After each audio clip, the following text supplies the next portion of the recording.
The very first book I published was a book called Add to Your Faith, which was published in the UK, and then it was published in the United States under the title of Taking Your Christian Life Seriously, which probably tells you something about the difference between the United States and the United Kingdom. It wasn't particularly well written. It was the first book I wrote. It was my entry into publishing. The publisher asked me to write a book, and therefore gave me the opportunity, unless I made a complete hash of it, to have something published. And I'm tremendously grateful for the privilege that was, that I wasn't writing something and then looking for a publisher, because it kind of started me on really a pattern of life of writing.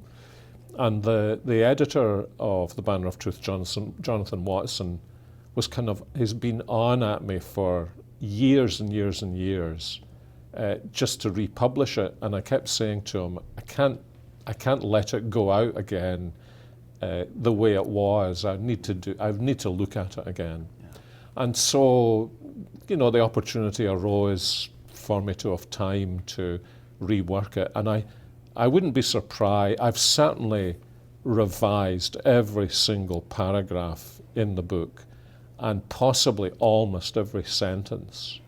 But essentially the message is the same as it was in 1980, I think it may have been when it first came out. Yeah.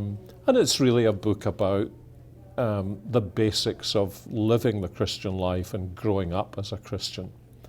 And as we hunted around for a title, we chose the title maturity, partly because it's a word you don't actually hear. I don't hear it so often now among Christian people. There are other words I hear, and yet it is a very important biblical word, and it's a very important biblical concept that once we are born again, we are just at the beginning of the Christian life, and we need to grow up and we need to keep going on.